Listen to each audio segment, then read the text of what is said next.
खूब सरस बधा जॉइन थई रह्या छे। धीरे धीरे આપણે खूब सरस कीर्तन थी स्टार्ट करिए। प्रभुपादનું સરસ વૈષ્ણવ સંપ્રદાયનું કીર્તન છે। नमः ॐ विष्णुपादाय कृष्णपृष्ठाय भूतले श्रीमते भक्तिवेदान्त स्वामी इति नामिने। नमस्ते सारस्वती देव्यै गौरवाणी प्रचारिणे निर्विशेषा शून्यवादी पाश्चात्य देशतारिणे। जय श्री कृष्ण चैतन्य प्रभो नित्यानंदा श्री अद्वैत गदाधर श्रीवासादि गौर भक्तवृंद। हरे कृष्णा कृष्ण कृष्ण हरे हरे, हरे राम राम राम हरे हरे, हरे कृष्णा कृष्ण कृष्ण हरे हरे, हरे राम राम राम हरे हरे, हरे कृष्णा कृष्ण कृष्ण हरे हरे, हरे राम राम राम हरे हरे। जय निताई गौरंग जय निताई गौरंग जय निताई गौरंग जय निताई गौरंग। जय राधा कृष्ण चंद्र राधे, जय राधा कृष्ण चंद्र राधे। जय श्री राधे गोविंदा राधे गोविंदा, जय श्री राधे गोविंदा, जय श्री राधे गोविंदा राधे गोविंदा, जय श्री राधे गोविंदा। जय श्रीला प्रभुपाद जय श्रीला प्रभुपाद, जय श्रीला प्रभुपाद जय श्रीला प्रभुपाद। हरे कृष्ण बधाने, हरे कृष्ण। आजनो अध्याय 15मो। यस, हरे कृष्ण बधाने। तो बधा जॉइन सरस रीते थई गया छे धीरे धीरे। हरे कृष्ण नीरू माताजी, नीरूबेन माताजी, भावना शुक्ला माताजी, जयेश मकवाना प्रभु, कौशिका माताजी, किरणबेन माताजी, नियति भट्ट माताजी, परेश परमार प्रभु, रमेश मेरिया प्रभु, वर्षा शुक्ला, वसंता माताजी। हरे कृष्ण बधाने। तो आजनो अध्याय छे 15मो। खूब सरस छे 15मो अध्याय। तो लगभग घणानो जाणीतो छे અને લગભગ બધા કરતા પણ હશે। આપણે ઘણીવાર તો પ્રાર્થના સભાઓમાં ને એમાં પણ જતા હોઈએ છે તો 15મો અધ્યાય ગવાતો હોય છે, એટલે પાઠ થતો હોય છે એનો। તો આજનો અધ્યાય પણ ખૂબ સરસ સમજવા જેવો છે। ભગવાને ખૂબ સરસ જ્ઞાન આપ્યું છે। તો આપણે 4 વાગ્યા છે, આપણે મંગલાચરણથી સ્ટાર્ટ કરીએ।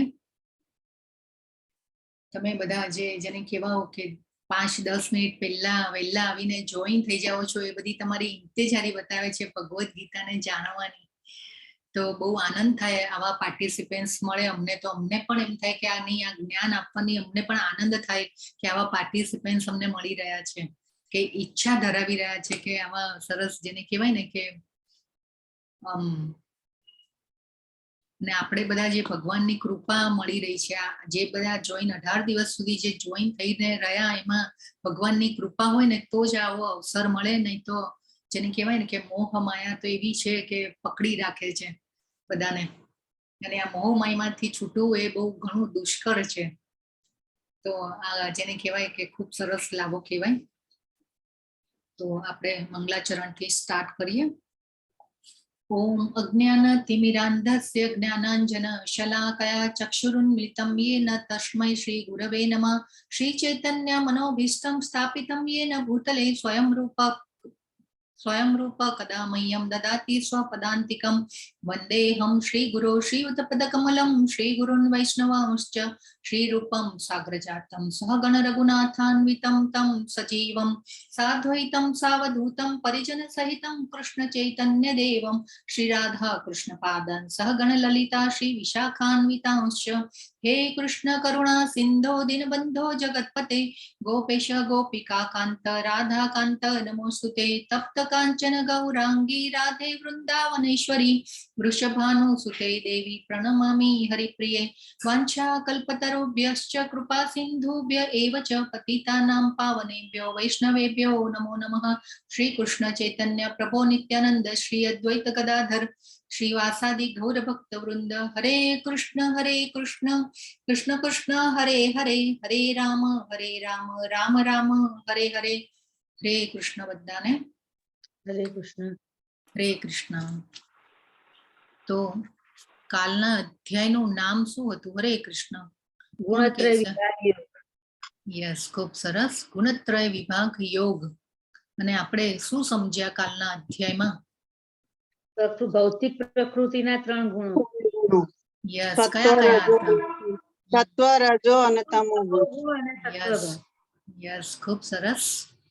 તો આપણને કાલે ભગવાને ખૂબ સરસ ભૌતિક પ્રકૃતિના 3 ગુણો વિશે ખૂબ સુંદર જ્ઞાન આપ્યું અને આપણે સમજ્યા ભૌતિક પ્રકૃતિના ગુણો. અને ભૌતિક પ્રકૃતિના ગુણોમાં આપણે જે કેવી ગતિ કરીએ છીએ, જો એમાં હોઈએ છીએ તો ભૌતિક ગુણો પ્રમાણે કેવી ગતિ થાય છે એ પણ આપણને ભગવાને ખૂબ સરસ રીતે સમજાવ્યું કાલના અધ્યાયમાં.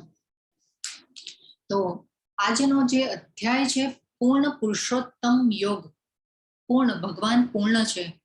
પૂર્ણ એટલે કે ભગવાન જેને કહેવાય કે એમનો ઘણી બધી રીતે વિસ્તાર થયો છે. આપણે ગોલોક ચાર્ટમાં પણ સમજાતા, આપણે ગોલોક ચાર્ટ ગ્રુપમાં પણ શેર કર્યો હતો. અને એમનો જે ભગવાન બ્રહ્માંડમાં અનેક બ્રહ્માંડોમાં જેને કહેવાય કે પ્રવેશ પામી અને પછી જેને કહેવાય કે એનું નિયંત્રણ પણ કરી રહ્યા છે ભગવાન. અને એ વિસ્તાર પામીને પણ ભગવાન તો જે છે એમનું વ્યક્તિરૂપ સ્વરૂપ જે છે એનું એ જ રહે છે. પૂર્ણ, ભગવાન પૂર્ણ છે.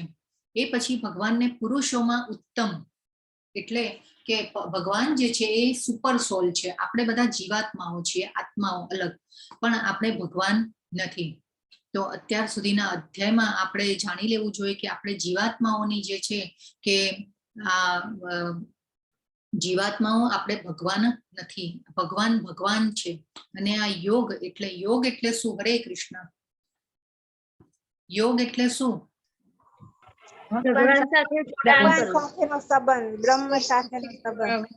ભગવાન સાથેનો જોડાવું, ભગવાન સાથે જોડાવું. તો અને આ ભગવદ ગીતાના જ્ઞાનને ભગવાને યોગ કીધું છે. અને આ યોગ જેને કહેવાય કે પહેલા પણ ભગવાને આપી દીધો તો. પહેલા ભગવાને કોને આપ્યો હતો આ યોગનું જ્ઞાન? કોને આપ્યું હતું? હરે કૃષ્ણ. વિવસ્વાન. યસ, વિવસ્વાન. સૂર્યદેવનું નામ બીજું વિવસ્વાન છે. અને ભગવાન સૂર્યદેવને આપ્યું હતું પહેલું ભગવદ ગીતાનું જ્ઞાન ભગવાને સૂર્યદેવને આપ્યું. પણ એકચ્યુઅલી તો ભગવાને પહેલા બ્રહ્માજીને હૃદય દ્વારા વેદોનું ને બધાનું જ્ઞાન તો આપી જ દીધું છે. પણ આજે ભગવદ ગીતાનું જ્ઞાન છે સૂર્યદેવને આપ્યું. અને એ પછી સૂર્યદેવે મનુને ઈશ્વાકુ રાજાને અને એ રીતે પૃથ્વી પર ભગવદ ગીતા ક્યારથી આવી એ પણ આપણે જાણ્યું હતું. તો આજનો જે અધ્યાય છે પૂર્ણ પુરુષોત્તમ યોગ, અને ઘણા બધાનો જાણીતો જેને કહેવાય ને કે અધ્યાય છે. આપણે ઘણી બધી જગ્યાએ આ અધ્યાયને આપણે જેને કહેવાય કે પાઠ થતો હોય છે. ઇવન આપણે 15મા અધ્યાયનો પાઠ તો આપણે ઘણા તમે પણ રોજ કરતા હશો કદાચ.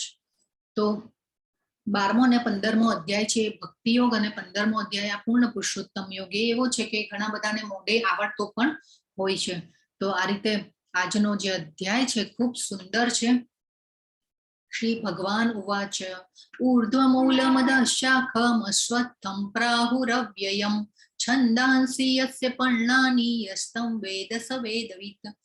ભગવાન કીધા, પૂર્ણ પુરુષોત્તમ પરમેશ્વર બોલ્યા, એમ કહેવાય છે કે એક શાશ્વત અશ્વત્થ વૃક્ષ છે જેના મૂળ ઉપરની તરફ અને શાખાઓ નીચેની તરફ છે તથા તેના પાંદડા વેદ મંત્રો છે. જે મનુષ્ય આ વૃક્ષને જાણે છે તે વેદોના જ્ઞાતા છે. હવે ભગવાન જે છે એક હજી વધારે ઉદાહરણ આપી અને આપણને આજે સમજાવી રહ્યા છે.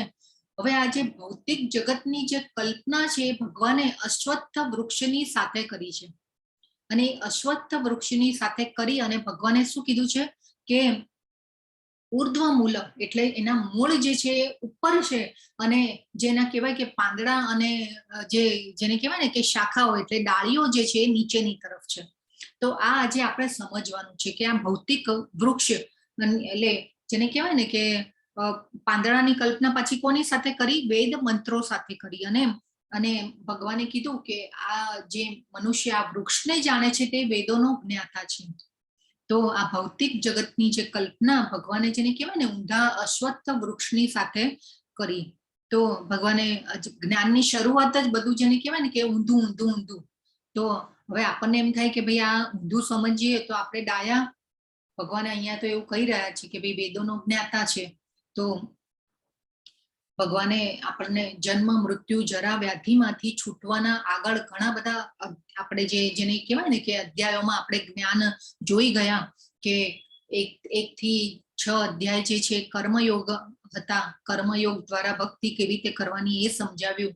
ભગવાને નિષ્કામ કર્મ બુદ્ધિ યોગ આપણને સમજાવ્યો. એ પછી જેને કહેવાય કે 7 થી 12 અધ્યાયમાં ટોટલી ભક્તિ યોગના અધ્યાયો આવ્યા અને ભગવાને જન્મ મૃત્યુ જરા વ્યાધિમાંથી છૂટવું એ કેવી રીતે ભક્તિયોગ દ્વારા છૂટવું એ પણ આપણને બતાવ્યું. હવે જે આ 13 થી 18 અધ્યાય જે છે એમાં ભગવાને જ્ઞાન આપી રહ્યા છે અને એમાં હજી આ એક ઉદાહરણ રૂપી એટલે આ અધ્યાયમાં જે છે કે ભૌતિક જગતના બંધનની સરખામણી અહીં ભગવાને અશ્વત્થ વૃક્ષની સાથે કરવામાં કરી છે. તો અને ભગવાન અહીંયા કહે છે કે ભાઈ જે મનુષ્ય સકામ કર્મોમાં પરાવેલો છે આપણે બધા સકામ કર્મીઓ છે. આપણી મનના ખૂણે જેને કહેવાય ને કે આપણી ઈચ્છાઓ રહેલી જ હોય છે અને એ રીતે આપણે કર્મો કરતા હોઈએ છીએ. તો ભગવાન અહીંયા કહી રહ્યા છે કે ભાઈ આ વૃક્ષનો કોઈ અંત નથી. તે એક શાખાથી બીજી શાખામાં અને બીજીથી ત્રીજી શાખામાં ભટકતો રહે છે. એટલે આ ભૌતિક જગત રૂપી વૃક્ષનો કોઈ અંત નથી. જન્મ નિશ્ચિત છે, મૃત્યુ નિશ્ચિત છે. એટલે આ રીતે ભગવાને આપણને અહીંયા વૃક્ષના ઉદાહરણ રૂપી આપણને અહીંયા સમજાવી રહ્યા છે કે ભૌતિક જગત જે છે એટલે આ ભૌતિક જગતમાં જેને કહેવાય ને કે ભાઈ આપણે મનુષ્યો એક ડાળીએથી બીજી ડાળીમાંથી ત્રીજીમાં એમ ફરતા જ રહીએ છીએ. અને આ જન્મ મૃત્યુ જરા વ્યાધિ જે છે એ આ ભૌતિક જગતની વાસ્તવિક સમસ્યા છે. તો જે એમાંથી બહાર નીકળવાની પદ્ધતિ જે છે આ અધ્યાયમાં ભગવાને સમજાવી છે આ ઉદાહરણ દ્વારા. તો હવે આ જેને કહેવાય ને કે આ ઊંધું વૃક્ષ હોય તો આપણે ક્યાં જોઈએ કે ભાઈ આપણને ઊંધું ઝાડનું દ્રશ્ય હોય આપણને ક્યાં જોવા મળે કે ભાઈ આપણે કોઈ તળાવના કિનારે ગયા હોય કે નદીના કિનારે ગયા હોય તો આપણે નદીના પાણીમાં આપણે જો સ્વચ્છ પાણી હોય તો આપણે થોડુંક અંદર જરા ઝાંકીએ કે ભાઈ જોઈએ તો આ જે આવું ઝાડ હોય એ ઊંધું દેખાય કે ભાઈ મૂળ ઉપર હોય અને એના જે પાંદડાઓ ને બધું હોય એ નીચે હોય. એટલે પણ આપણે જે આ ઝાડ નદીમાં નીચે જોઈએ એ આપણને ખબર હોય કે ભાઈ આ વાસ્તવિક ઝાડ નથી. આ એનો શું છે? પડછાયો છે. કે ભાઈ જે પાણીમાં નીચે જે દેખાઈ રહ્યું છે એ વાસ્તવિક ઝાડ નથી, એનો પડછાયો છે. એટલે આપણને એવું દેખાય. તો એ જેને કહેવાય કે પડછાયો જે છે. હવે બીજું ક્યારે લાગે કે હવે આ જયારે આપણે બીજું ઉદાહરણ છે કે ભાઈ આપણે શીર્ષાસન કરીએ ત્યારે કેવું પગ ઉપર આવે માથું નીચે જાય. તો આપણે જેને કહેવાય કે આ જે ભૌતિક જગત રૂપી જે વૃક્ષ છે અહીંયા એનો આ આધ્યાત્મિક જગત જે છે આ ભૌતિક જગત જે છે એ આધ્યાત્મિક જગતનો પડછાયો છે એવું અહીંયા ભગવાન આપણને સમજાવી રહ્યા છે. એટલે અહીંયા કે આપણને આ ભૌતિક જગતમાં જે પણ લાગે છે એ બધી સાચી પરિસ્થિતિ નથી એવું આ અધ્યાયમાં ભગવાન આપણને સમજાવશે કે આપણને એ વિશ્વાસ હોય છે કે ભાઈ એ જે ઝાડ છે એનો પડછાયો છે. આપણે જયારે આવો નદી કિનારે કે તળાવના કિનારે જોઈએ તો એ ઝાડને આપણે સમજીએ તો આપણને લાગે કે ભાઈ ના એ ઝાડ જે છે એ સાચું ઝાડ નથી, એ વાસ્તવિક ઝાડ નથી. તો આપણે આ ભૌતિક જગતમાં જ્યાં રહી રહ્યા છીએ એ સાચી પરિસ્થિતિ નથી. તો આ ભૌતિક જગત રૂપી ઝાડના ઉદાહરણ દ્વારા ભગવાને આ આપણને સમજાવ્યો છે. અહીંયા દાખલો આપ્યો છે. તો આ દુનિયા જે છે એક પુલ જેવી છે કે જ્યાં આપણે ઊભા છીએ કે અને આ જે આધ્યાત્મિક જગતનો જે પડછાયો આ ભૌતિક જગત છે, અને જેવું આધ્યાત્મિક જગતમાં ભગવાને જે બધી રચના કરી છે એવું ભૌતિક જગત બનાવ્યું છે, પણ એ સાચી પરિસ્થિતિ છે નહીં. આપણા માટે ભગવાને ભૌતિક જગતની રચના કરી અને બાળકોને તકલીફ ન પડે એટલા માટે ભગવાને કેટલું જે આપણા માટે એટલી બધી વ્યવસ્થા કરી છે, પણ આપણે જે છીએ કે સ્વતંત્રતાનો દુરુપયોગ કરીએ છીએ. તો જેને કહેવાય કે આપણે જેને કહેવાય ને કે આ દુનિયા જે છે પુલ જેવી છે કે પુલ ઉપર આપણે ઊભા છીએ અને જેને કહેવાય કે ટાઢ તાપ વરસાદ, આમ ઘણીવાર એવું લાગે કે ભાઈ કેવો ઠંડો સરસ પવન આવે છે અને આપણે જેને કહેવાય કે મોજ મજા અને સુખથી રહીએ છીએ, એટલે આપણે વિચારીએ કે ભાઈ પુલ ઉપર આવ્યા અને કેવું લાગે કે હા મસ્ત મજાનો પવન છે ને ખુલ્લું આકાશ છે, આનંદ છે, મારે હવે જવું નથી. તો અહીંયા આનંદ છે મને. એટલે આપણે એ જેને કહેવાય ને કે આપણા જે સુખો જે છે ભૌતિક સુખો જે છે એને આપણે સાચું સુખ માની લઈએ છીએ, પણ અચાનક જેને કહેવાય ને કે અંધારું થાય, વરસાદ આવે, ટાઢ તાપ ગરમી એવી પરિસ્થિતિ આવે અને ઘણીવાર જેને કહેવાય ને કે પવન એવો ફૂંકાય કે પડી જવાનો પણ ભય રહે. તો એના માટે સાચું વસ્તુ કઈ છે કે ભાઈ આપણે ચાલી અને આપણે આપણા ઘર સુધી પહોંચી જઈએ. પુલ ઉપરથી નીકળી અને આપણે આપણા ઘર સુધી પહોંચી જઈએ તો આપણને રક્ષણ મળે અને આપણે ઘરમાં આવીએ તો આપણને કેવી શાંતિ લાગે. તો આપણે આપણું ઘર ક્યાં છે? તો પછી હરે કૃષ્ણ, આપણે કયા ઘરે પહોંચવાનું છે? હરે કૃષ્ણ, ગોલોકધામ. યસ, ખૂબ સરસ. ગોલોકધામ આપણે પહોંચવાનું છે. તો આ આપણે જરૂરી છે કે આ આપણે જાણીએ કે આપણે ક્યાં પહોંચવાનું છે. તો અહીંયા ભગવાન જે છે અને આપણે જેને કહેવાય ને કે આપણે અહીંયા સેટ થઈ જવા માંગીએ છીએ કે આપણે આ બધું સુખ છે, મોજ મજા છે અને અહીંયા જ આનંદ છે, એટલે આપણે સેટ થઈ જવા માંગતા હોઈએ છીએ. પણ આપણે જુઓ ઘણીવાર આપણે છે ને નાના છોકરાઓને પણ કહીએ કે ભાઈ સેટ થવાનું છે, હા તારે તું ભણ, તું કમાજે, ખૂબ સરસ. સેટ નથી થવાનું ભાઈ તારે. તો આપણે જે છે અહીંયા સેટ થવા માંગીએ છીએ આવી રીતે. તો આ ભગવાન કહે છે કે અહીંયા સેટ નથી થવાનું ભાઈ, તારે મારે પાસે આવવાનું છે. તો ભલે આ ભાઈ ફર્યા કરે છે, તું તારે સેટ નથી થવું, ભણને આપણે એવી રીતે બાળકોને પણ ઘણી વાર કહેતા હોઈએ છીએ. તો આ સેટ થવાનું જે છે એ આપણે કરવાનું નથી, આપણે ભગવાનના ઘરે પહોંચવાનું છે. તો ભગવાન ઊંધા વૃક્ષના ઉદાહરણ કેમ આપે છે કે અહીં બધું જે છે પરાવર્તન છે, સાચો પ્રેમ અહીં પણ નથી, આપણે ભગવાન પાસે જવાનું છે. બીજા શ્લોકમાં ભગવાન કે છે આ વૃક્ષની શાખાઓ નીચે અને ઉપરની તરફ વિસ્તરે છે, ભૌતિક પ્રકૃતિના 3 પ્રકારના ગુણો દ્વારા પોષણ પામે છે, તેની ડાળખીઓ ઇન્દ્રિયોના વિષયો છે, આ વૃક્ષના મૂળ નીચે પણ જાય છે અને તે માનવ સમાજના સકામ કર્મોથી બંધાયેલા છે. હરે કૃષ્ણ, પ્લીઝ મ્યુટ રાખજો. તો આપણે ગઈકાલે જોયું કે આપણે પ્રકૃતિના ગુણો દ્વારા આપણે કેવી રીતે બદ્ધ થતા હોઈએ છીએ. તો અને પાછું ભગવાને એ પણ જણાવ્યું કે આ ભગવદ્ ગીતાના અને આ બધા જેને કહેવાય ને કે આ વેદોના જ્ઞાન દ્વારા એવા મહાત્મા અને ઋષિઓ જે છે કે મહર્ષિઓ છે એ સિદ્ધિ પણ પામ્યા છે. તો આપણે તો મનુષ્ય છે, તો આપણે તો જેને કહેવાય ને કે ભક્તિમાં ભગવાનની પરોવાનું છે, પ્રકૃતિના ગુણો દ્વારા બદ્ધ નથી થવાનું, એનાથી ઉપર આવવાનું છે. અને સકામ કર્મોમાં આપણે જેને કહેવાય ને કે આપણે કાલે જોયું હતું કે આપણે સત્વગુણમાં પણ આવીએ તો સોનાની સાંકળથી બંધાઈએ છીએ, પછી જેને કહેવાય કે રજોગુણમાં ચાંદીની સાંકળથી અને તમો ગુણમાં જે છે લોઢાની સાંકળથી આપણે બંધાતા જ હોઈએ છીએ. તો અહીંયા ભગવાન જે છે એ કહી રહ્યા છે કે ભાઈ આ ડાળખીઓને કાપી અને જેને કહેવાય ને કે આ ડાળખીઓને આપણે કાપવાની છે. અહીંયા ભગવાન એવું કહી રહ્યા છે. તો આ વૃક્ષના મૂળ નીચે પણ જાય છે અને તે માનવ સમાજના સકામ કર્મોથી બંધાયેલા છે. તો જેને કહેવાય કે આપણે ઇન્દ્રિય તૃપ્તિ માટે આપણે જેને કહેવાય ને કે આપણા શરીરની ઈચ્છાઓ અને ભોગવવા માટે આપણે જેને કહેવાય કે આપણે જીવતા હોઈએ છીએ.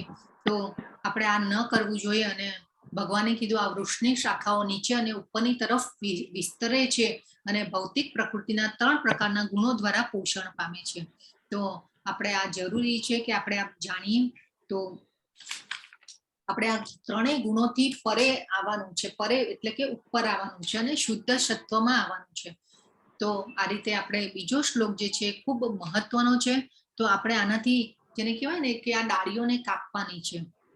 પછી ભગવાન કે છે આ વૃક્ષના વાસ્તવિક સ્વરૂપની અનુભૂતિ આ જગતમાં કરી શકાતી નથી. જો હવે ભગવાન કે છે વાસ્તવિક સ્વરૂપ છે તે ભગવાન કે છે કે ભૌતિક જગતમાં નહીં અનુભવી શકાય.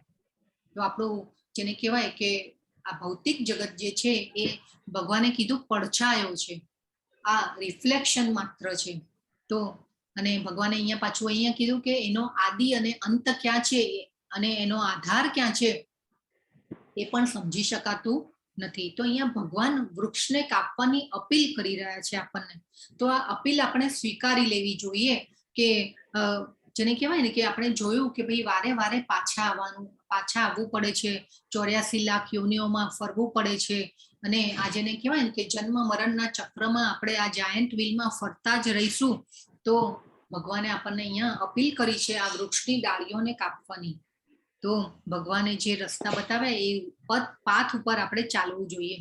તો આપણને તો આ સૌભાગ્ય મળ્યું છે, ભગવદ્ ગીતાનું જ્ઞાન મળ્યું છે, આપણા ઉપર કૃપા થઈ છે ભગવાનને અને આપણને ખબર છે કે આપણે ક્યાં જવાનું છે અને જ્યાંથી પાછું આવવું ન પડે એવું અહીંયા ભગવાન આપણને કહી રહ્યા છે. જો અહીંયા ભગવાન કહી રહ્યા છે કે આ સુદૃઢ મૂળવાળા વૃક્ષને વિરક્તિના શસ્ત્રો વડે નિશ્ચયપૂર્વક કાપી નાખવું જોઈએ. ત્યાર પછી તેને એવા સ્થાનની શોધ કરવી જોઈએ કે જ્યાં ગયા પછી પાછા આવવાનું રહેશે નહીં. તો આ રીતે ભગવાન જે છે અને પરમેશ્વરનું શરણ લેવું જોઈએ કે જેમનાથી અનાદિકાળથી દરેક વસ્તુનો આરંભ થાય છે, તે જ વિસ્તાર પણ થાય છે.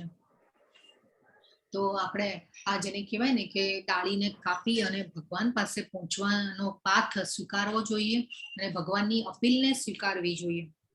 તો આપણે ખૂબ જેને કહેવાય ને કે હવે આપણે જોઈએ કે ભૌતિક જગત અને આધ્યાત્મિક જગત વિશે આધ્યાત્મિક જગત અને ભૌતિક જગતમાં શું ફરક છે.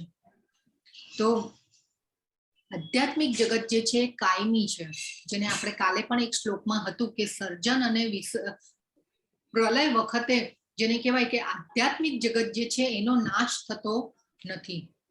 પણ જે બીજા બધા જે ગ્રહો અને બ્રહ્માંડો છે આપણા જે ભૂરલોકના કે જે આપણે બધા જોયા હતા, તો એ બધા જેને કહેવાય કે એનો પ્રલય થાય છે. પણ જે આધ્યાત્મિક જગત છે, વૈકુંઠ જગત કે જે ગોલોક ધામ જે ભગવાનનું જે છે એનો જેને કહેવાય કે પ્રલય અથવા તો જેને કહેવાય કે વિસર્જન થતું નથી. ભૌતિક જગતમાં જેને કહેવાય કે ભૌતિક જગત છે તે વાસ્તવિક છે પરંતુ અસ્થાયી છે. એટલે ભૌતિક જગતમાં જેને કહેવાય કે સર્જન અને વિસર્જન થતું રહે છે. આપણું શરીર પણ જેને કહેવાય કે જન્મ પછી મૃત્યુ, જન્મ મૃત્યુ, એટલે આપણા એવા અનેકાનેક જન્મો થઈ ગયા હશે એનું આપણને ખબર પણ નથી હોતી.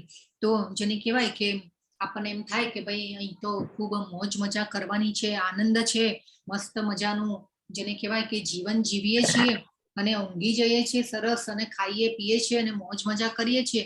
પણ આપણે જેને કહેવાય કે આપણે તો ઘણીવાર તો જીવનમાં કંટાળીએ એટલે વેકેશન ઉપર પણ જઈએ એટલે અહીંયા આપણે શું નથી કરતા, જાત જાતના સાધનો આપણે જેને કહેવાય ને કે આપણા સુખ માટે કરતા હોઈએ છીએ. પણ અહીંયા જે ભૌતિક જગતમાં જે છે એ સાચી પરિસ્થિતિ નથી.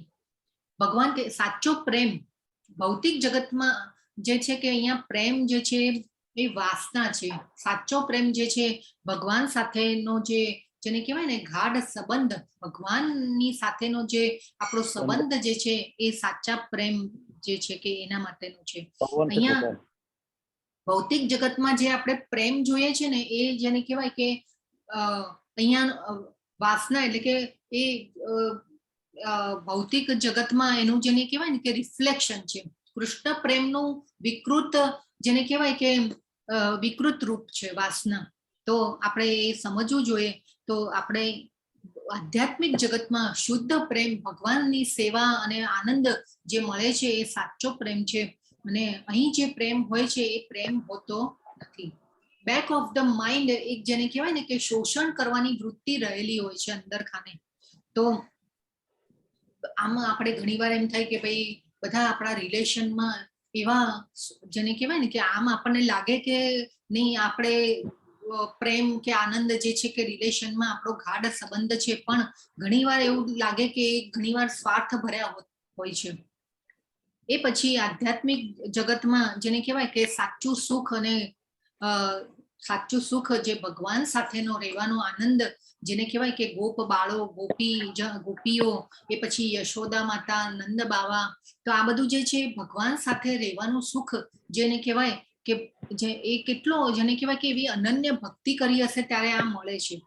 તો રિયલ હેપીનેસ, સાચું સુખ, બ્લિસફુલ રિયલ જોય આધ્યાત્મિક જગતમાં છે. ભગવાનના અને સાચું સુખ કોને કહેવાય કે જે ભગવાનના માર્ગ તરફ આગળ લઈ જાય તેને સાચું સુખ કહેવાય. અને ભગવાનના માર્ગ તરફમાં જે અવરોધ આવે એને દુઃખ કહી શકીએ આપણે. તો સાચું સુખ અને દુઃખની વ્યાખ્યા જે છે એ આપણી અલગ હોય છે.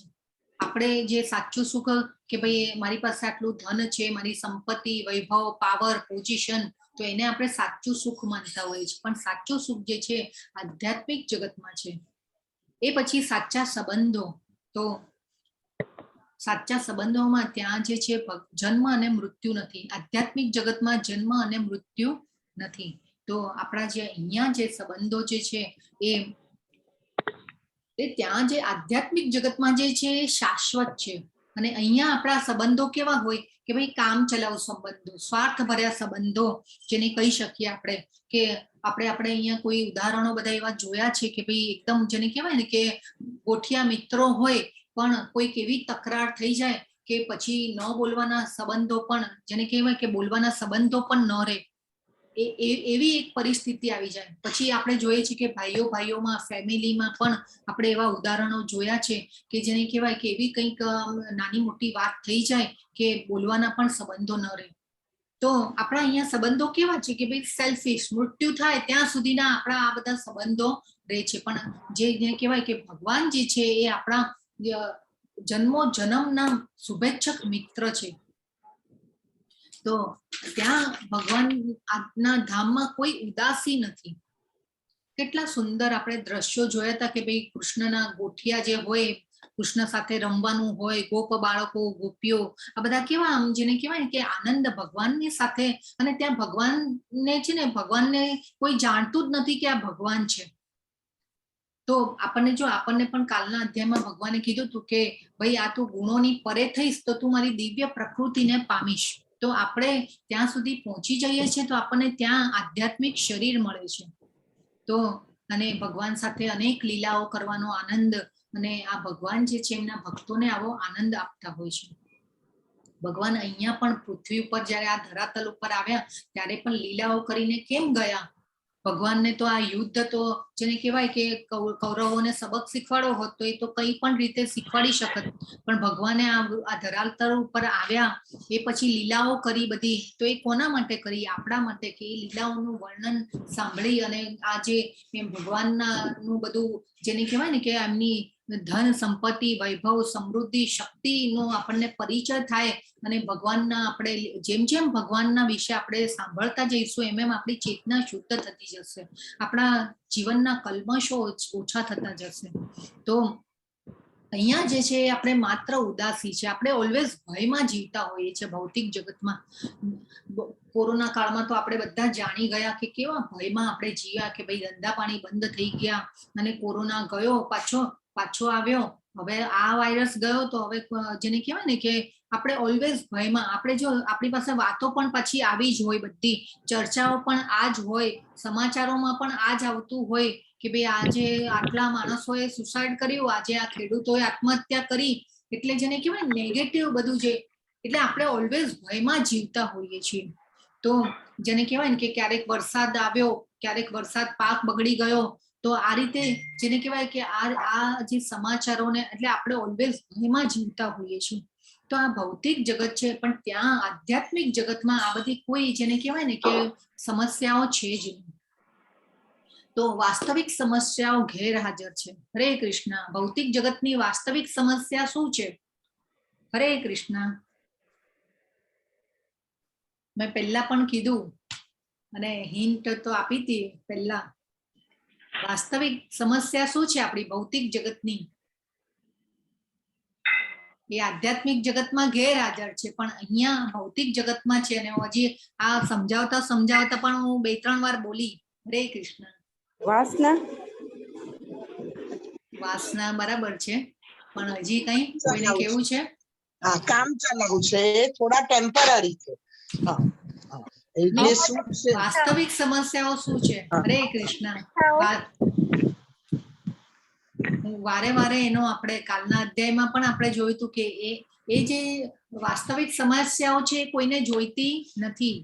હા, કોઈને ઘડપણ નથી જોઈતું, કોઈને પ્રોબ્લેમ્સ નથી જોઈતા. નથી જોઈતા. હરે કૃષ્ણ. કોણ કહેશે? જન્મ, મૃત્યુ, જરા, વ્યાધિ એ વાસ્તવિક સમસ્યાઓ છે ભૌતિક જગતની. બરાબર.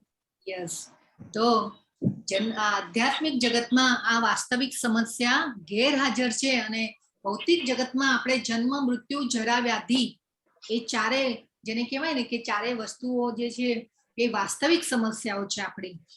અને આપણે ભગવાનના ધામમાં પહોંચી જશું તો ત્યાંથી પછી આપણે અહીંયા રિટર્ન આવવાનું રહેતું નથી.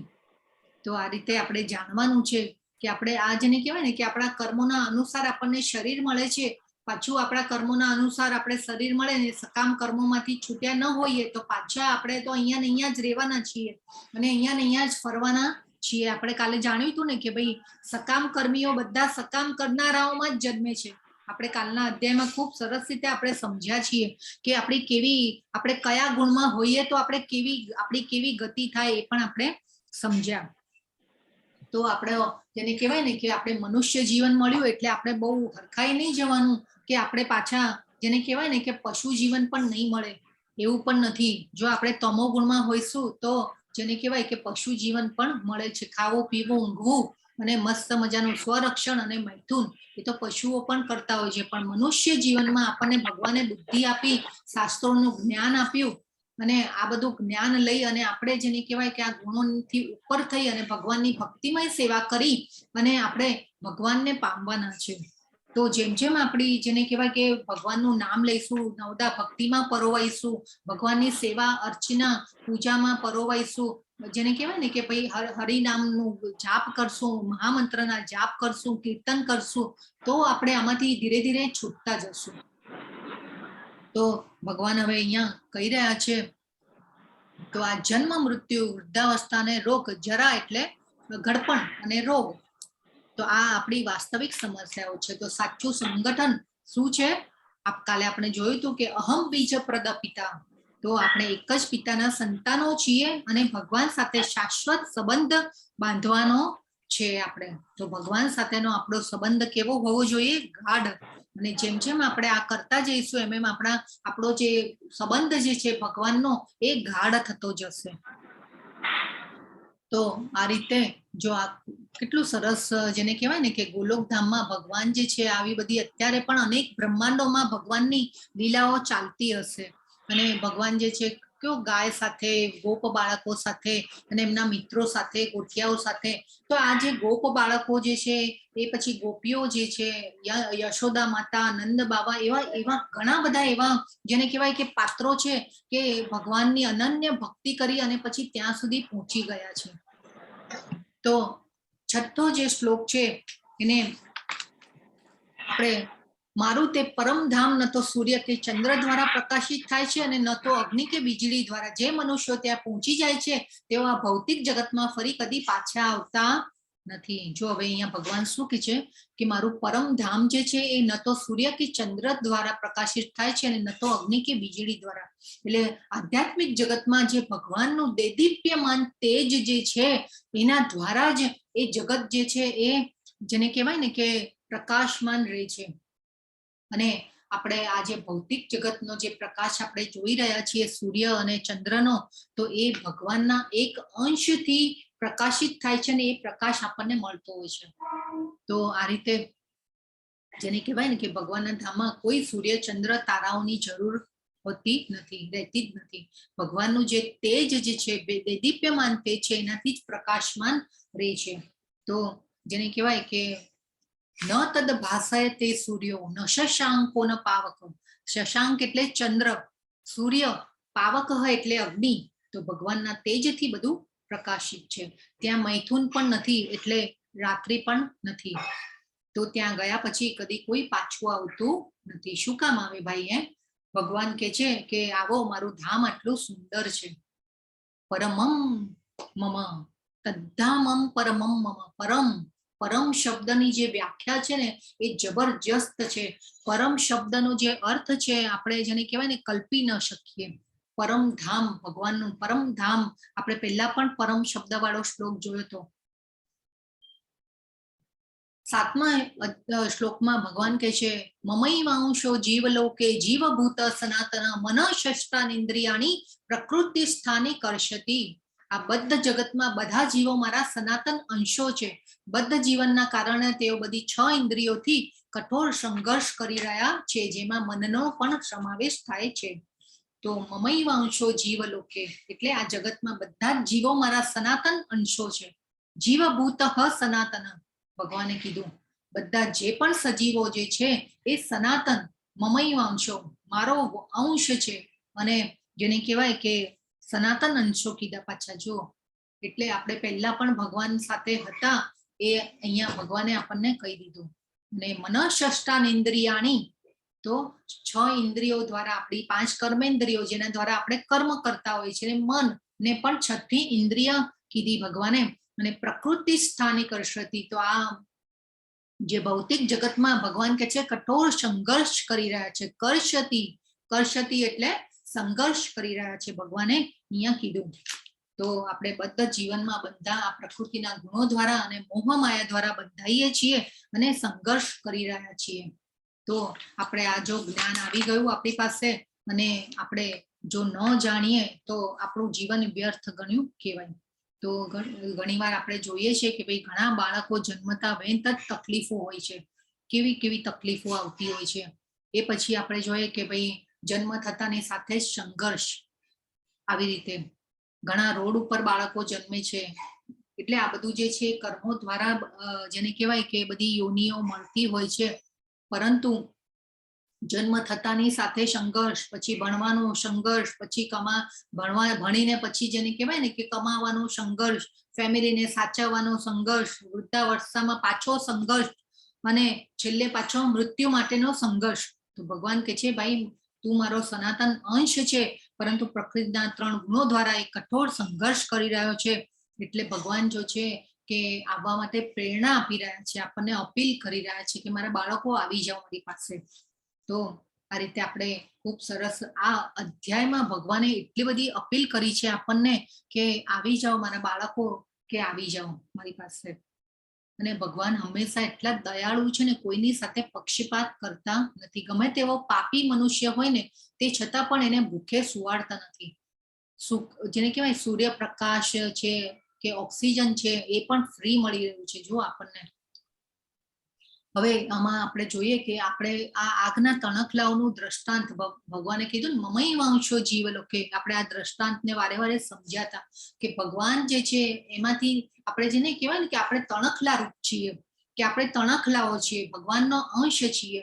એટલા માટે જેટલી ભગવાને શક્તિ આપી હોય આપણને, અને પણ ભગવાનની જે ઉષ્ણતા જે છે, ભગવાનની જે ગુણોને જે છે એ આપણે ભગવાનના અંશ છીએ. એટલે જેને કહેવાય ને કે ભગવાનના જે ગુણો જે છે એ અલ્પ પ્રમાણમાં આપણામાં પણ હોય છે. તો એ ગુણોને આપણે ડેવલપ કરવાના છે. અને એ ગુણોને આપણને સમજાવ્યા હતા ભગવાને. 20 ગુણો આપણને પહેલા પણ સમજાતા. એ જ્ઞાનની સીડી ચડવાની છે આપણે. અને એમની ઉષ્ણતા જેને કહેવાય ને કે આગની ઉષ્ણતા જે છે એ તણખલાઓમાં હોતી નથી. તો જે કહેવાય કે ભગવાને કીધું હતું કે તું મારી દિવ્ય પ્રકૃતિને પામીશ. તો જે ભક્ત સેવામાં આગળ વધે છે, આપણે કાલના અધ્યાયમાં જોયું હતું કે ભગવાનની દિવ્ય પ્રકૃતિને પામીએ છીએ. તો આપણે જેમ જેમ આપણે ભગવાનની ભક્તિ સેવામાં આગળ આવીશું અને આપણે કરતા રહીશું એમ ભગવાન જેવા આપણે ભગવાનની પ્રકૃતિ એટલે કે દિવ્ય ગુણો જે છે એ ભગવાનના જેવા દિવ્ય ગુણો આપણામાં આપોઆપ ડેવલપ થતા જશે. એના માટે કોઈ અલગથી મહેનત કરવાની જરૂર હોતી નથી. 8મા અધ્યાયમાં ભગવાન કહે છે, 8મા શ્લોકમાં ભગવાન કહે છે કે આપણી જે ઈચ્છાઓ છે, જેવી રીતે પવન સુગંધની એક સ્થળેથી બીજે સ્થળે લઈ જાય છે, તો તો તેમ જીવ આ જગતમાં પોતાના જીવનના જુદા જુદા ખ્યાલોને એક શરીરમાંથી બીજા શરીરમાં લઈ જાય છે. આ પ્રમાણે તે એક શરીરને ધારણ કરે છે અને પછી તેને ત્યાગીને બીજું શરીર ગ્રહણ કરે છે. તો જેને કહેવાય કે આમાં અહીંયા ભગવાને પવનનું ઉદાહરણ આપ્યું કે પવન સુગંધને એક સ્થળેથી બીજે લઈ જાય છે. એવી રીતે આપણી ઈચ્છાઓ તો ક્યારે પૂરી થવાની નથી, પણ એ ઈચ્છાઓમાં પૂરી કરવા માટે થઈને આપણે જે કર્મ બંધનો ઉત્પન્ન કરીએ છીએ અને એમાં અટવાઈએ છીએ અને એ પછી આપણે આ જન્મ મૃત્યુ જરા વ્યાધિના ચક્રમાંથી છૂટી શકતા નથી. તો આ ઈચ્છાઓ જે છે આપણી, એને ભૌતિક ઈચ્છાઓને આપણે જેને કહેવાય કે ઓછી કરી અને જેને કહેવાય કે ભક્તિ સેવામાં આપણે આગળ આવવાનું છે. અને આ શરીરની જે ઈચ્છાઓ જે છે એ આપણને બીજા શરીરમાં લઈ જતી હોય છે. તો જે આપણા જીવન પર્યંત કરેલા કાર્યો કર્મ પ્રમાણે આપણને નવા જીવનનો આધાર મળે છે. તો આપણે નવું જીવન કેવું મળશે અને આપણા કર્મોના હિસાબથી મળે છે. તો આપણે એ સમજી જવાની જરૂર છે કે આપણે કેટલી અનન્ય ભક્તિમાં આવવાનું છે. મૂર્ખ મનુષ્યો સમજી શકતા નથી કે જે પોતાના શરીરને કેવી રીતે છોડી દે છે, તેમજ એ પણ સમજી શકતા નથી કે પ્રકૃતિના ગુણોના પ્રભાવ હેઠળ તેઓ કેવા પ્રકારનું શરીર ભોગવે છે. પરંતુ જેની આંખો જ્ઞાનથી કેળવાયેલી છે તે આ સર્વ જોઈ શકે છે. જો અહીંયા આપણને છે ને ભગવાને પાછો થોડોક મીઠો ઠપકો આપ્યો છે. જેને આપણે જે કહેવાય ને કે ભાઈ બાળક ચોકલેટ ખાતું હોય તો કાકા કાકી હોય એ કેવું કે ભાઈ કોઈક વાર જ આવે એટલે કે ભાઈ ના ભાઈ બાળકને ખાવા દો ને, હવે હશે ઠીક છે. પણ મા બાપ હોય એને ખબર હોય કે ભાઈ ચોકલેટ ખાવાથી બાળકને શરદી થઈ જશે અને જેને કહેવાય કે બાળકને શરદી થઈ જશે ને તાવ આવશે ને એ બધા પ્રોબ્લેમ થશે. તો અહીંયા પણ ભગવાન અહીંયા આપણને મીઠો ઠપકો આપી રહ્યા છે. જો વિમૂઢા નાનું પશ્યંતી, વિમૂઢા મૂઢ શબ્દ આવ્યો પાછો ફરીથી. મૂઢ એટલે મૂર્ખ. તો હજી તો જેને કહેવાય ને કે ભાઈ આ આપણા શરીરમાંથી આત્મા કેવી રીતે આપણા શરીરમાં પ્રવેશે છે, પછી મૃત્યુ સમયે કેવી રીતે નીકળે છે, એ બધું આપણને કઈ ખ્યાલ આવે છે? નથી આવી. બીજું શરીર કેવી રીતે ધારણ કરે છે આત્મા, એ પણ આપણે જોયું નથી, આપણને ખબર નથી. આ બાબતમાં જેને કહેવાય ને કે સાયન્ટિસ્ટો ને વૈજ્ઞાનિકો પણ હજી એવું પકડી નથી શક્યા કે શોધી નથી શક્યા. તો પોઈન્ટ એ છે કે આપણી ઈચ્છાઓ અને લાલસાઓને કારણે આપણે કર્મ બંધનોમાં ફસાતા હોઈએ છીએ અને એ પ્રમાણે આપણે નવા કપડાં પહેરતા હોઈએ છીએ એક શરીરમાંથી બીજા શરીરમાં. તો આ જ્ઞાનને આપણે કેળવવું જોઈએ. ભગવાને અહીંયા કીધું જેની આંખો જ્ઞાનથી કેળવાયેલી છે તે આ સર્વ જોઈ શકે છે. તો આપણે આ ભગવદ્ ગીતાનું જ્ઞાન લઈએ છીએ અને જેને કહેવાય ને કે આપણે આ જ્ઞાન દ્વારા આપણે ભક્તિમાં આવવાનું છે, ભગવાનમાં મનને એકાગ્ર કરવાનું છે. આત્મ સાક્ષાત્કારમાં સ્થિત થયેલા પ્રયત્નશીલ અધ્યાત્મવાદો આ બધું સ્પષ્ટ રીતે જોઈ શકે છે, પરંતુ જેમના મન વિકસિત થયેલા નથી અને જેઓ આત્મ સાક્ષાત્કારમાં સ્થિત થયેલા નથી તેઓ પ્રયત્ન કરવા છતાં જોઈ શકતા નથી કે શું થઈ રહ્યું છે. તો જ્યાં સુધી આપણે આ જ્ઞાનમાં જ્ઞાન નહીં મળે અને આ ભગવદ્ ગીતા જ્યાં સુધી વાંચીશું નહીં, આ ભગવદ્ ગીતાને આપણે આત્મસાત કરીશું નહીં, ત્યાં સુધી જેને કહેવાય ને કે જેમના મન વિકસિત થયેલા નથી, ભગવાન કહે છે, તો આપણે અર્જુનજીની જેમ આપણે પણ ભગવાનના ભક્ત બનીશું તો આ ભગવદ્ ગીતાના જ્ઞાનને આત્મસાત કરી શકીશું. તો ભગવાન કહે છે કે આ આપણને એ પણ ખબર નથી કે ભાઈ કેટલા જન્મ લઈને આ જન્મમાં આવ્યા છીએ, તો આ જન્મમાં આપણે પ્રોપર સોલ્યુશન જે છે એ શોધવું જોઈએ. હવે ભગવાન કહે છે હું દરેક ગ્રહમાં પ્રવેશ કરું છું અને મારી શક્તિ દ્વારા તેઓ ભ્રમણ કક્ષામાં રહે છે. હું ચંદ્ર થઈને હું જ સગળી વનસ્પતિઓને જીવન રસ પ્રદાન કરું છું. જો કેટલું સુંદર ભગવાન આપણા માટે જેને કહેવાય ને કેટલું વ્યવસ્થિત બધું પ્લાનિંગ કર્યું છે. હું દરેક ગ્રહમાં પ્રવેશ કરું છું અને મારી શક્તિ દ્વારા તેઓ ભ્રમણ કક્ષામાં રહે છે. કેમ દિવસ રાત થાય છે, કેમ પૃથ્વી ફર્યા કરે છે, એ પછી કેમ 4 ઋતુઓ બદલાય છે, એ પછી સૂર્યનો પ્રકાશ ચંદ્રનો પ્રકાશ ફેલાય છે. દિવસ આપણે એવું થયું કે ભાઈ કોઈ વાર ઘડિયાળના કાંટા ફરી ગયા, એ ઘડિયાળ તો ઘડિયાળના કાંટાનું કામ કરે ફરવાનું, પણ દિવસ ને રાત ન થયો હોય એવું થયું નથી થયું. તો જે ભગવાન અહીંયા કે છે કે સગળી, અને પાછું બીજું શું કે છે ભગવાન, હું ચંદ્ર થઈને હું જ સકળી વનસ્પતિઓને જીવન રસ પ્રદાન કરું છું.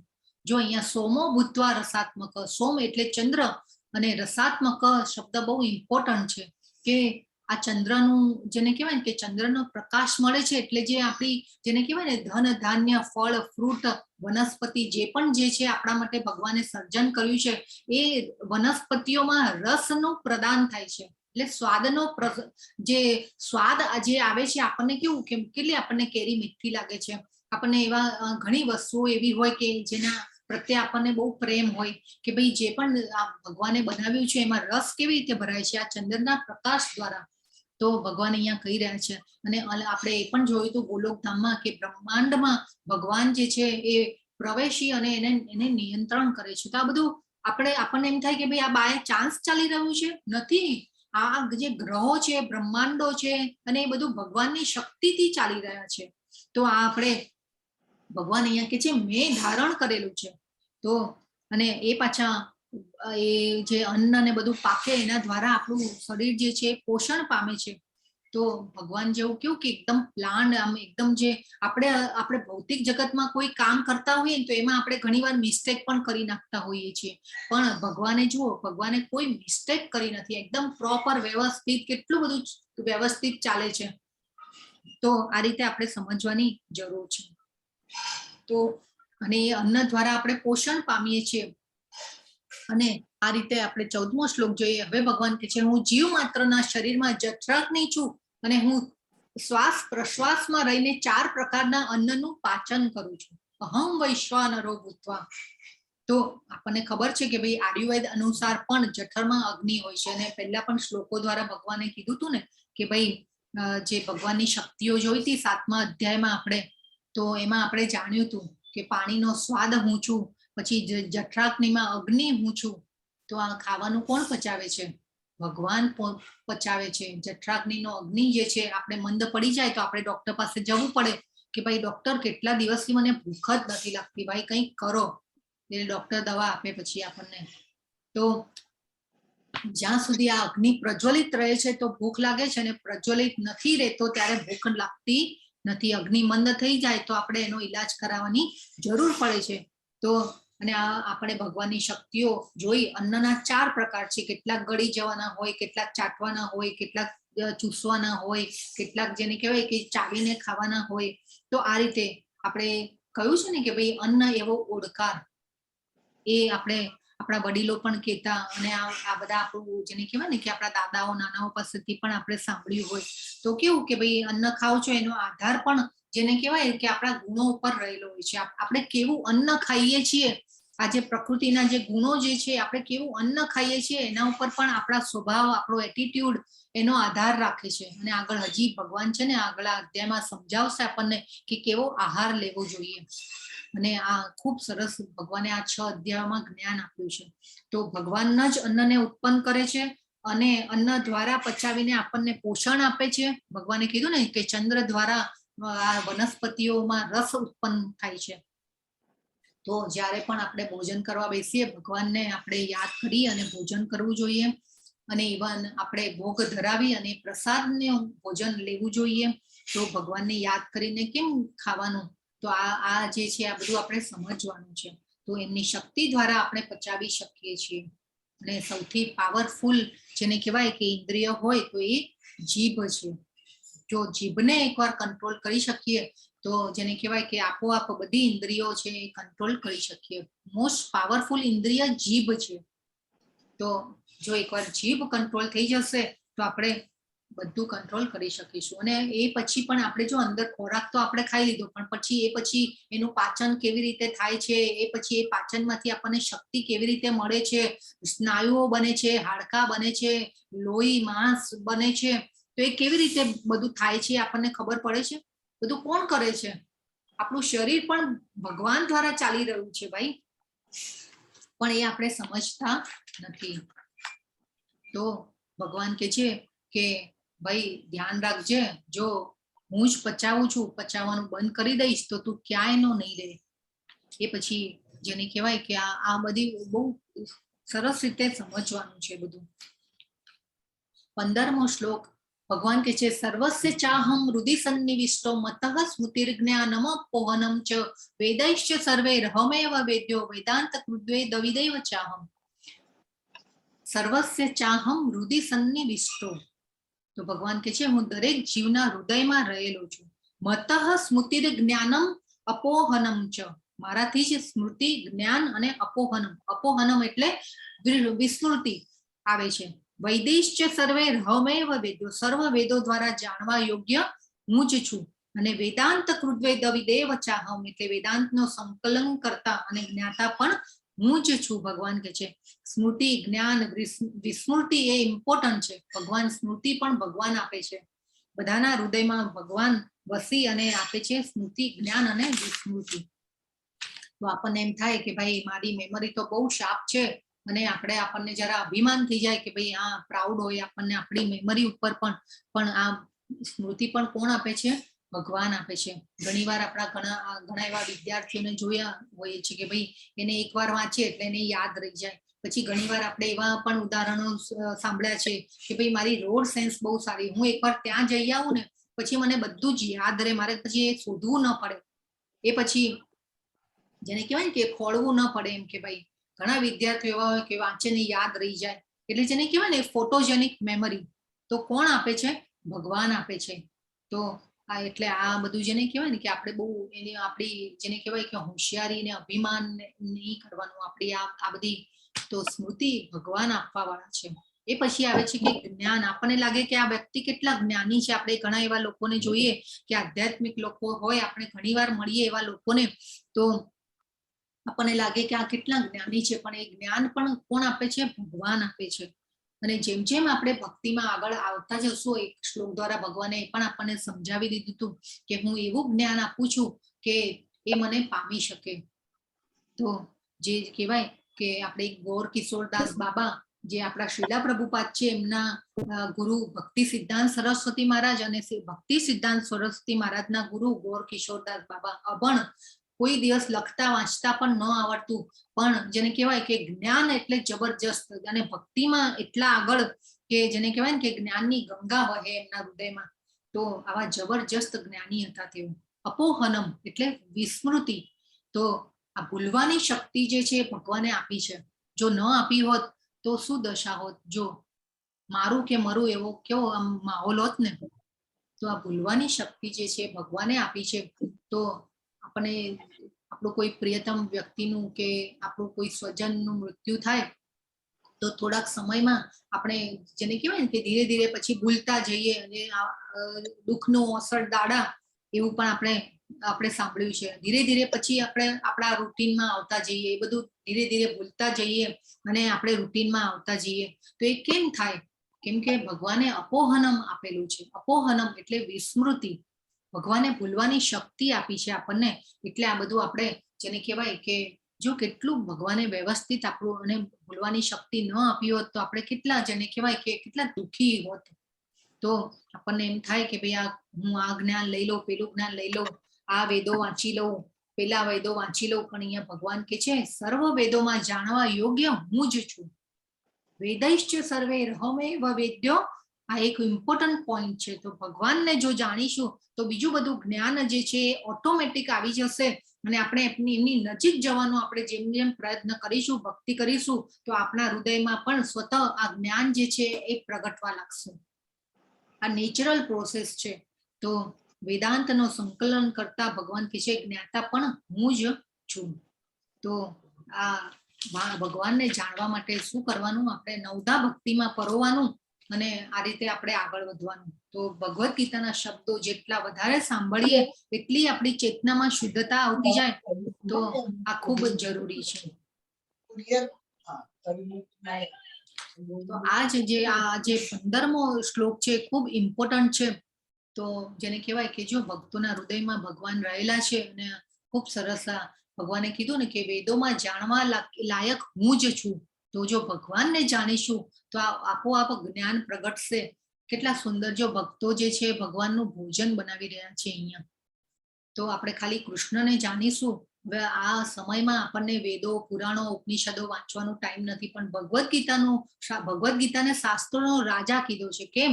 તો આજે ને કહેવાય ને કે ભગવાનને જાણવા માટે આપણે ખાલી ભગવદ્ ગીતા પણ આપણે જાણી લઈશું ને તો પણ જેને કહેવાય કે આપણા માટે ખૂબ જરૂરી છે.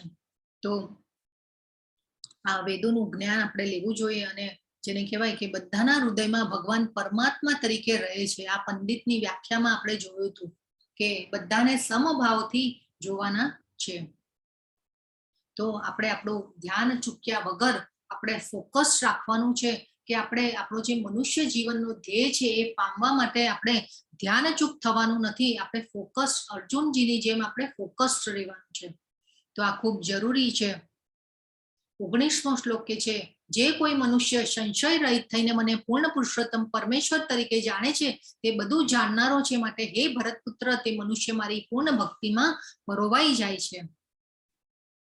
તો ભગવાન કહે છે તે બધું જાણનારો છે. યો મામેવમ સમ્મૂઢો. સમ્મૂઢો એટલે મને સંશય રહિત થઈને. તો જાનાતિ પુરુષોત્તમ એટલે પુરુષોમાં ઉત્તમ એવા પુરુષોત્તમને જો આપણે જાણીએ તો આપણે આ જીવન મરણના ચક્રમાંથી આપણે છૂટી શકીશું. તો ભગવાનની ભક્તિ એમને યાદ કરીને કરવી જોઈએ. ભગવાનની જેને કહેવાય કે એમના જે ઐશ્વર્યો જે છે એને યાદ કરીને આપણે એમની લાક્ષણિકતાઓને યાદ કરી અને આપણે ભગવાનની ભક્તિમાં પરોવાવું જોઈએ. અને આપણે છે ને ઓલવેઝ પ્રાઉડ લેવાનું ભગવાનની. આપણે ભગવાનના ધામમાં કેટલો વૈભવ, ધન, સંપત્તિ, આનંદ જેને કહેવાય કે કેટલું છે. તો આપણે પ્રાઉડ લેવાનો કે આપણે આવા ભગવાનના સંતાનો છીએ, એ પ્રાઉડ લેવો જોઈએ. તો ભગવાનને આપણે જ્યારે પણ તૈયાર કરીએ રાજાની જેમ તૈયાર કરવાના, રાજાની જેમ રાખવાનું, આપણે નવધા ભક્તિમાં પરોવાનું.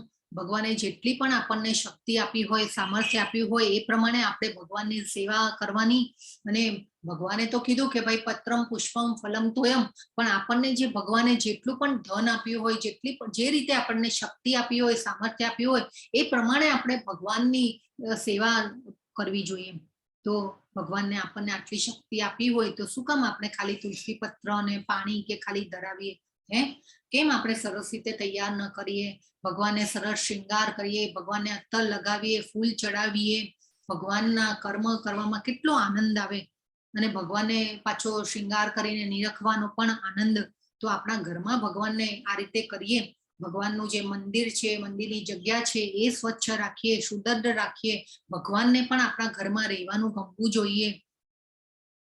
તો આ ભગવાને આ અધ્યાયમાં કીધું આધ્યાત્મિક જગત અને ભૌતિક જગતનો ફરક બતાવ્યો. અહીં જે આનંદ જે છે ભૌતિક જગતમાં એ ટેમ્પરરી છે, અને ભગવાન કહે છે મારા ધામમાં આવશો તો ત્યાં જે આનંદ જે છે એ શાશ્વત છે. તો ભગવાન આપણને અહીંયા કહી રહ્યા છે પ્લીઝ કમ ધેર. ભગવાન કહી રહ્યા છે તો અહીંયા રોકાવું ન જોઈએ. અને નવા શરીરો લઈને નવી યોનિઓમાં નવા સમયે અહીંયા આપણે સમજીએ કે ભાઈ અહીંયા બહુ સારું છે, બહુ આનંદ છે, પણ ભગવાન જે છે એમના બાળકોને પાછા બોલાવી રહ્યા છે. તો આપણને અત્યારે જોઈ રહ્યા છે કે સમય કેટલો ખરાબ છે. સંબંધો સ્વાર્થ ભરેલા, જરૂરિયાત માટે મહેનત, બધા સક્સેસ નથી થતા. તો હજારો લોકો મહેનત કરતા હોય છે પણ એમાંથી સક્સેસ બહુ ઓછા લોકો થાય છે. ધીમે ધીમે પરિસ્થિતિ ખરાબ થવાની છે. કળિયુગ આવી રહ્યો છે અને કળિયુગમાંથી હજી જેને કહેવાય ને આપણે જોયું હતું 4,32,000 વર્ષનો કળિયુગ છે, પણ એમાંથી 5,117 વર્ષ જેને કહેવાય કે ભાઈ પસાર થઈ ગયા છે, પણ હજી બીજો સમય જે છે બાકી છે. અને ફરીથી એવા ટાઈમમાં જો જન્મ પામીશું તો કદાચ એવો ટાઈમ પણ ન હોય કે ભાઈ ભગવદ્ ગીતાના જ્ઞાનની આપણે ચર્ચા કરી શકીશું. તો ફરીથી આપણે પાછા ન આવીએ એવો આપણે દ્રઢ નિશ્ચય કરી અને ભગવાનને કહીએ કે ભાઈ મારી ટિકિટ બુક કરો ભાઈ. અત્યારે આ ભગવદ્ ગીતાનો કોર્સ છે એ મોટી યુનિવર્સિટીઓમાં પણ જેને કહેવાય કે કોર્સમાં લઈ રહ્યા છે. તો આ ભગવાન કે છે વિરક્તિના શસ્ત્ર વડે ડાળીને કાપી નાખવાની છે અને આપણી ચેતનામાં જે કલ્મશ હોય તેને ઓછા કરવાના છે. તો આ હરે કૃષ્ણના મંત્ર જાપ દ્વારા આપણે ભગવાનમાં મન પરોવાનું છે. એ પછી જેને કહેવાય કે શાસ્ત્રો ઉપર ક્યારેય શંકા ન કરવી જોઈએ. હવે આપણને એમ લાગે કે ભાઈ આ સૂર્ય અને ચંદ્ર ન હોય ત્યાં એવી કોઈ જગ્યા થોડી હોય કે ભાઈ જાતે જ પ્રકાશિત થતું હોય ભગવાનનું ધામ. હવે આપણે આવી શંકા કરી, હવે જ્યારે અંગ્રેજો આવે ને ત્યારે આ બધું જેને કહેવાય ને કે મિથ માનતા હતા આ લોકો કે ભાઈ આપણા શાસ્ત્રમાં તો બધું વર્ણન કરેલું છે, ભગવાનના ધામનું પણ વર્ણન કર્યું છે. તો ઇવન એવું તો એટલું બધું આપણા શાસ્ત્રોમાં ઘણું બધું છે કે વર્ણન છે ભગવાનના ધામ વિશે. એ પછી જેને કહેવાય ને કે એવા એટલા બધા અમુક તો હવે જો જ્યારે રામ ભગવાન ત્રેતાયુગમાં આવ્યા અને યુદ્ધ પૂરું કરી અને પછી પુષ્પક વિમાનમાં અયોધ્યા આવ્યા છે. તો હવે આ વિમાનોની પણ જેને કહેવાય કે ત્યારે વિમાન પણ હતા અને એ પછી તો વિમાનોની શોધ પણ થઈ. પણ આપણા શાસ્ત્રોમાં એવા ઘણા તથ્યો છે આપેલા છે કે જેને કહેવાય કે એ પછી બીજું આપણે જોઈએ કે ભાઈ જ્યારે ગાયનોકોલોજિસ્ટ જે હોય કે ભાઈ સોનોગ્રાફી જે છે ડેવલપ નથી થઈ, પણ એ ત્યારે ડોક્ટરોને ખબર નહોતી કે ભાઈ આ કયા ગર્ભમાં શિશુ જે છે કયા મહિને કેટલું ડેવલપ થાય ને શું થાય અને એનો વિકાસ કેવી રીતે થાય. પરંતુ ભાગવતમમાં જે છે પરફેક્ટ જેને બતાવેલું છે કે ભાઈ કયા મહિને કેટલો વિકાસ થાય અને એટલું સરસ વર્ણન આપેલું છે. પણ ત્યારે તો એ વખતે તો સોનોગ્રાફી પણ નહોતી, પણ જેને કહેવાય કે એ બધું વર્ણન ભાગવતમમાં છે.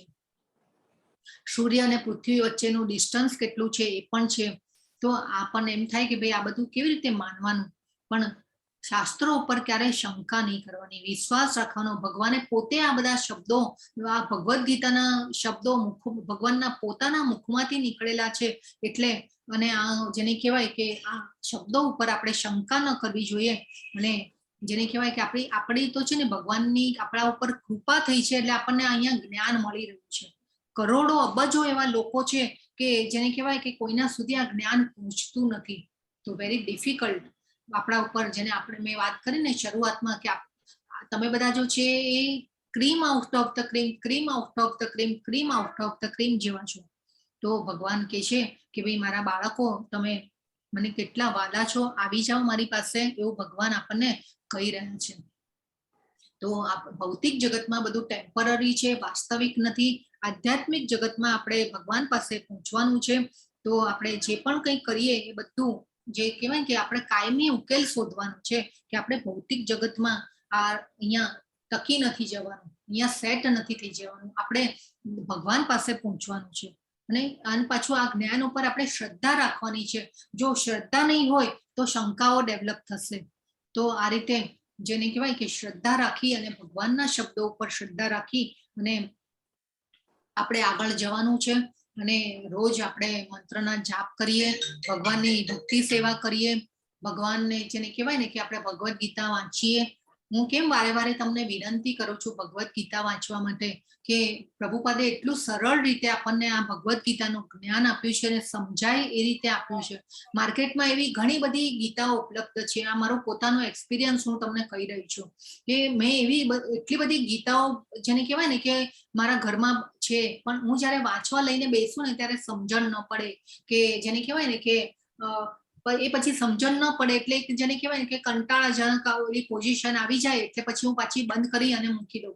પણ મેં આ પ્રભુપાદની જ્યારે ગીતા હાથમાં લીધી મને એમ થાય કે નહીં, ખૂબ સરસ રીતે આ સમજણમાં આવે, આપણી સરળ રીતે સમજમાં આવે એ રીતે. અને આ કોર્સ પણ એ રીતે એટલો સરસ રીતે ડિઝાઇન કરવામાં આવ્યો છે કે અને આ લોકો સુધી ગંગાની આ જે જ્ઞાનની જે ગંગા જે છે એ પહોંચી રહી છે અને જ્ઞાન લઈ રહ્યા છીએ.